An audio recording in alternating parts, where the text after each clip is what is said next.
بسم اللہ الرحمن الرحیم۔ معزز خواتین حضرات، السلام علیکم ورحمۃ اللہ وبرکاتہ۔ غلاموں لونڈیوں کے ساتھ اچھا سلوک کرنا یہ شریعت اسلامیہ کا حکم ہے، اور اس میں کسی قسم کا کوئی شبہ نہیں کہ جو شخص غلام اور لونڈی کے ساتھ اچھا سلوک نہیں کرتا وہ اللہ کے ہاں مجرم ہے۔ لیکن کیا اس کا مطلب یہ ہے کہ ہم اس کے لیے غیر مستند احادیث کا سہارا لیں؟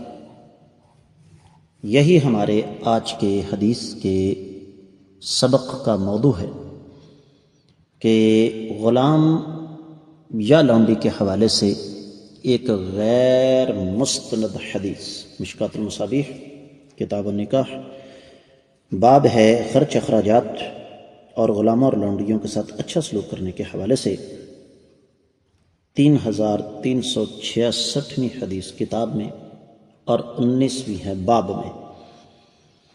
الفاظ سماعت فرمائیے گا۔ وعن ابی سعید رضی اللہ عنہ قال قال رسول اللہ صلی اللہ علیہ وسلم اذا ضرب احدكم خادمه فذكر الله فارفعوا ایدیکم، رواہ الترمذی والبیہقی فی شعب الایمان لكن عنده فلیمسک بدل فارفعوا ایدیکم۔ معزز خواتین و حضرات، آپ نے سماعت فرمایا کہ یہ روایت سنن ترمذی سمیت اور دیگر کتابوں میں موجود ہے۔ تفصیلی حوالہ نوٹ فرمائیے گا۔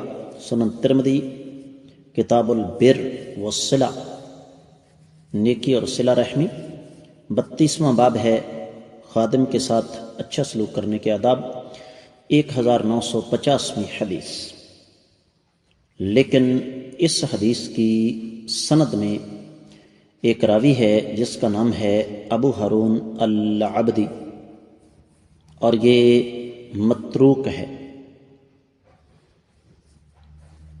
بعض اہل علم نے تو اس کو کذاب بھی قرار دیا، اور پھر اس کا تعلق ایک مخصوص مکتبہ فکر کے ساتھ ہے۔ اس کا نام عمارہ بن جوین العبدی، اس راوی کا نام عمارہ بن جوین العبدی ہے۔ ویسے یہ حدیث ہمیں کئی کتابوں کے اندر مل جاتی ہے، جس طرح کہ مسند ابی یعلا میں 1070 اور اسی طریقے سے الجامع الصغیر میں 733۔ شیخ البانی رحمہ اللہ نے اس کو ضعیف الجامع میں ذکر کیا 582ویں حدیث کے تحت۔ امام ذہبی نے میزان الاعتدال میں ذکر کیا، اور شیخ البانی رحمہ اللہ اس کو پھر سلسلہ حدیث ضعیفہ میں لے کر آئے۔ امام بیہقی اس کو شعب الایمان میں 8583ویں حدیث کے تحت لے کر آئے ہیں۔ امام بغوی شرح السنہ میں 2413ویں حدیث کے تحت اس کو نقل فرماتے ہیں۔ تو حاصل کلام یہ ہے کہ یہ روایت سند کے اعتبار سے قابل حجت نہیں ہے، بلکہ سخت ضعیف ہے۔ میں اس کا ترجمہ کرنے جا رہا ہوں۔ سیدنا ابو سعید خدری رضی اللہ تعالیٰ عنہ سے روایت ہے، نبی کریم صلی اللہ علیہ وسلم نے فرمایا، جب تم میں سے کوئی اپنے خادم کو مارے اور وہ اللہ کا واسطہ دے تو تم اپنا ہاتھ اٹھا لو۔ سنن الکبریٰ بیہقی کے الفاظ یہ ہیں کہ اپنا ہاتھ روک لو۔ معزز خواتین حضرات، ہم پیچھے حدیث پڑھ کر آئے ہیں جن سے، جو کہ سند کے اعتبار سے صحیح ہیں، جن سے ہمیں پتہ یہ چلتا ہے کہ ہمیں اپنے خادموں کے ساتھ اچھا سلوک کرنا چاہیے۔ تو